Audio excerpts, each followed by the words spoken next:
Hola, buen día alumnos, bienvenidos al curso de Química, Química 1. Sí, vamos a ver en esta ocasión la primer clase que es la introducción a la química. Es un tema pues muy corto. Vamos a comenzar.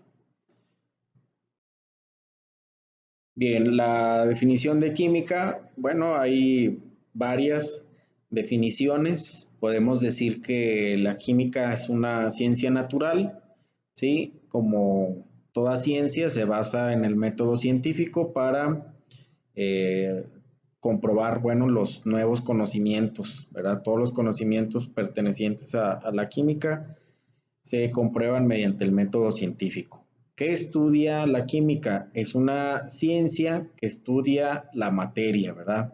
¿Qué aspectos de la materia va a estudiar la química? Va a estudiar sus propiedades, ¿sí? O características. Va a estudiar la composición de la materia, ¿sí? Los cambios que sufre la materia. También va a estudiar la energía que va involucrada en los cambios que sufre la materia, ¿sí? La energía que se necesita para producir esos cambios o la energía que es liberada por ese cambio en la materia, así también como los factores o condiciones que provocan estos cambios, ¿sí? La química entonces es una ciencia que estudia la materia, estudia sus propiedades, composición, cambios, factores, ¿sí? Que afectan esos cambios, que provocan esos cambios y la energía involucrada en ellos, ¿sí? Esa es una definición completa de química. Muy bien. Dijimos que la química era una ciencia que se basaba en el método científico, ¿sí? Quizá ya hayan escuchado anteriormente los pasos del método científico que rigen todas las ciencias, ¿verdad? Si una disciplina se quiere llamar ciencia o quiere ser catalogada como ciencia, se debe de regir por el método científico. Cada conocimiento que se obtenga debe de pasar por este método. Muy bien, ¿cuáles son los pasos del método científico? Son cuatro principalmente, ¿sí? Puede haber pasos intermedios entre cada uno. Vamos a ver estos cuatro pasos del método científico. El primer paso es la observación, ¿sí?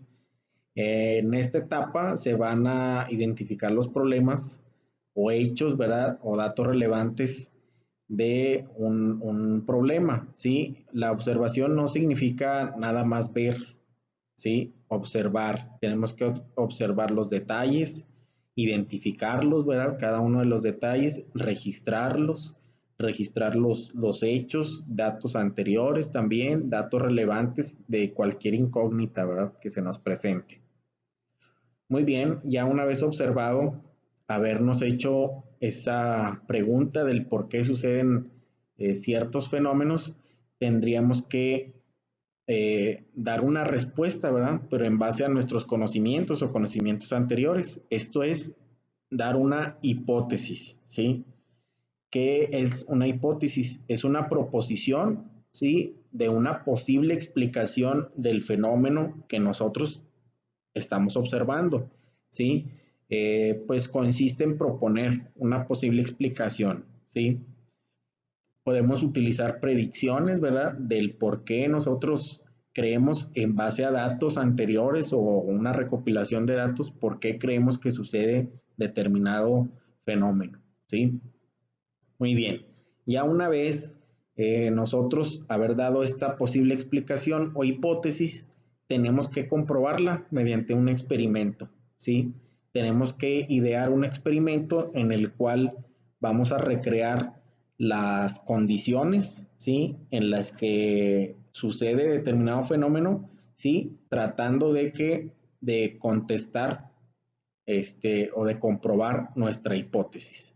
¿Sí? Es un procedimiento experimental que vamos a poner a prueba nuestra hipótesis. ¿Sí? Vamos a verificar si es correcta o no. Esta es la etapa más importante del método científico, ¿sí? La experimentación. Siempre deben de ser controlando todas las variables, ¿verdad? ¿Qué tipo de variables? Pues incluso la atmósfera, tenemos que controlar también la gravedad, tenemos que controlar la humedad, ¿sí? El calor, etcétera, ¿verdad? Una serie de variables que pueden ahí intervenir en nuestro experimento, ¿sí? Muy bien. Por último, ya una vez que la hipótesis pudo ser comprobada mediante la experimentación, ¿sí? Siempre hay una repetitividad, ¿verdad? Siempre tenemos que asegurar que nuestro experimento lo podemos llevar en varias veces y siempre vamos a obtener un resultado, el cual confirma la hipótesis, ¿verdad? Muy bien. Los resultados deben de ser confiables y si sucede todo esto, si hay repetibilidad, si hay confiabilidad, si nuestra hipótesis puede ser comprobada una y otra vez, entonces se propone una teoría, ¿sí? Una teoría, ¿ok? Si la teoría va acompañada de una comprobación matemática, entonces ya toma la categoría de ley, ¿sí? Entonces la teoría comprueba, ¿verdad? Que nuestra hipótesis es correcta. Bueno, ¿qué sucedería si nuestra hipótesis resulta ser incorrecta? Pues tenemos que replantearla, ¿verdad? Replantear también la experimentación. ¿Ok? Muy bien. Bueno, aquí tenemos, espero que sí vean el láser, aquí tenemos un método científico, el método científico, cada uno de los pasos, bueno, siempre surgen a partir de la observación. A partir de la observación, pues nos hacemos una pregunta, el por qué, ¿verdad? Casi siempre decimos por qué sucede tal fenómeno, por qué sucede tal evento, y entonces comenzamos a plantear una explicación o hipótesis.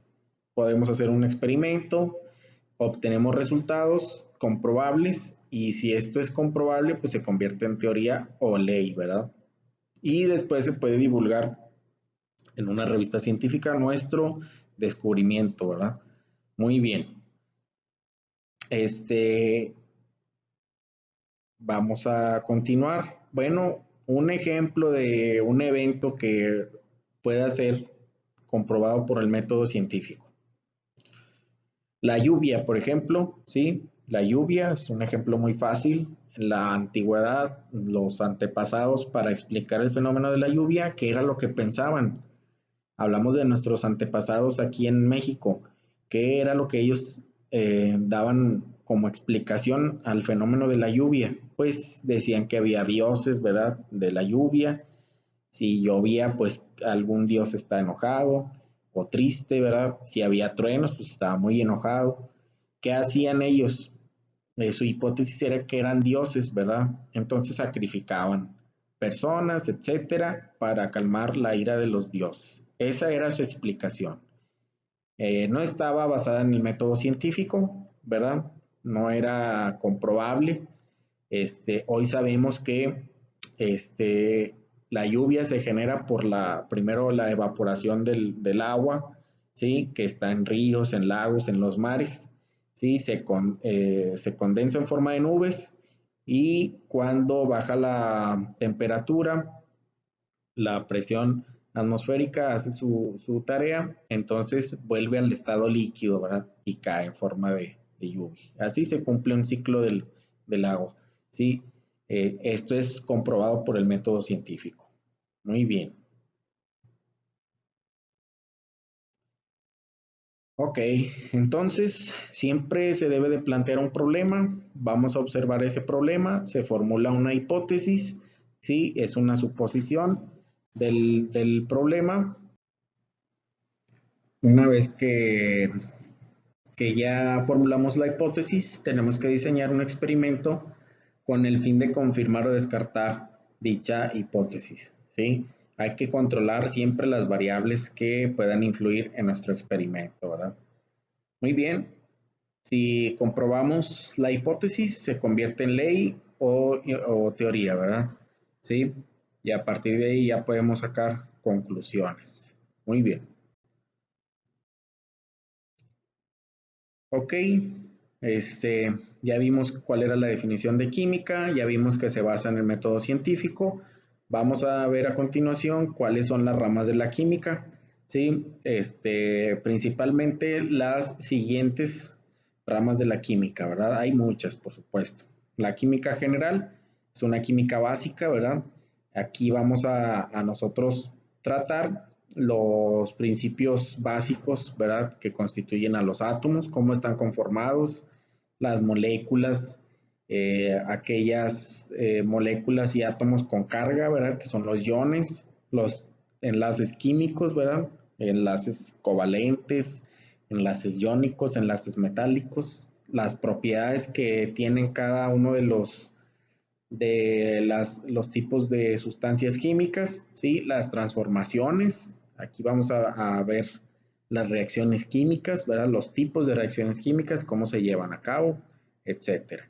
Bien, además de que se estudian las leyes que rigen a la química. Está también la química orgánica, una rama de la química que se encarga del estudio de los compuestos que contienen carbono en sus estructuras, ¿sí? Este, este tipo de compuestos tienen carbono y tienen otros elementos también como el hidrógeno, el oxígeno, el fósforo, el nitrógeno, etcétera, ¿sí? La mayoría de los compuestos orgánicos derivan de plantas, animales u otros derivados, pero no estrictamente, ¿verdad? También pueden ser producidos en laboratorios, ¿sí? La química orgánica es una rama muy extensa de la química, va desde la fabricación de medicamentos, suplementos alimenticios, aditivos, ¿verdad? En los alimentos, medicamentos antibióticos, algunos de los materiales, la ropa, etcétera. Una gran cantidad eh, de compuestos pertenecen a los llamados compuestos químicos orgánicos. Muy bien.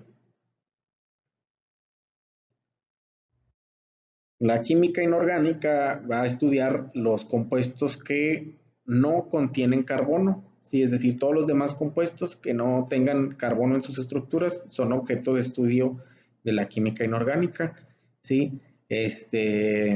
Va a estudiar, por ejemplo, los metales, los no metales, hidruros, ácidos, óxidos, bases, etcétera, oxiácidos, una gran cantidad de compuestos químicos son estudiados por la química inorgánica, no contienen carbono en sus estructuras. Hay algunas excepciones, ¿verdad? Como el monóxido de carbono, cianuro también, pero han sido catalogados como compuestos inorgánicos, ¿sí? Bajo esta excepción. La química inorgánica también forma parte de las ramas industriales, ¿sí? Las ramas industriales como la metalúrgica, la mecánica, minería, ¿sí? Algunas plantas de fabricación de fertilizantes, etcétera. Una gran cantidad de materiales también son objeto de estudio de la química inorgánica. Muy bien. Química analítica es otra rama de la química que está más especializada en identificar la composición cualitativa, ¿sí? Es decir, cualidades físicas que tienen las sustancias como el color, ¿verdad? Sabor, apariencia, ¿sí? También como de la composición cuantitativa, ¿verdad? Cuánto, ¿sí? Cuánta cantidad de materia, cuánta cantidad de sustancia, de diferentes, formada por diferentes átomos de diferentes elementos, ¿sí? Es una rama que toma muchas herramientas de las matemáticas, ¿sí? Por ejemplo, por dar un ejemplo, la medición de la cantidad de un pesticida contenida en un agua de un río es objeto de estudio de la química analítica, ¿sí? Bien, la fisicoquímica estudia los compuestos químicos, pero desde el aspecto eh, de los principios físicos, ¿sí? Como el peso, la densidad, velocidad de reacción, los mecanismos de reacción, la energía involucrada en este tipo de reacciones químicas, ¿sí? También se encarga del estudio de la estructura propia de un átomo, ¿verdad? Los electrones, protones, neutrones, quarks, etcétera, ¿sí? Por ejemplo, Por darles un ejemplo, estudia el cambio que tiene, por ejemplo, al fundir un hielo, ¿verdad? Para obtener agua, todo ese cambio, cómo va el mecanismo, ¿verdad? Del cambio, ese objeto de estudio de la fisicoquímica, ¿sí? A esta rama de la química, pues pertenecen las industrias eléctrica y nuclear, ¿verdad? Principalmente, ¿sí? Va a estudiar los aspectos físicos que hay en las transformaciones químicas y en la estructura de la materia también.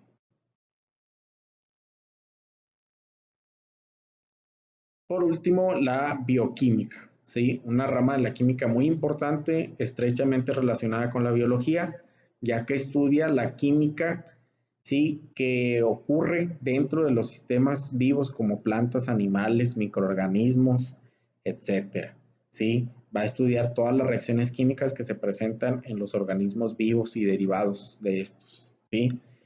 Por ejemplo, todas las reacciones químicas que pertenecen a nuestro metabolismo, ¿sí? Es objeto de estudio de la bioquímica, ¿sí? Cómo a partir de los nutrientes que obtenemos de los alimentos, como carbohidratos, grasas, proteínas, al tener un catabolismo, ¿sí? Es decir, la construcción de nuevas moléculas, obtenemos nosotros este, ATP, por ejemplo, energía química, ¿sí? ATP, NADH y otras moléculas que se encargan de proporcionar energía para que se lleven a cabo nuevas moléculas, ¿ok? Muy bien, esto es todo, muchachos. Espero que les haya sido de fácil comprensión la siguiente presentación, el siguiente video. Y pues nos vemos en el próximo. Hay una actividad perteneciente a este bloque, estén atentos en las diferentes plataformas. Muy bien, hasta luego.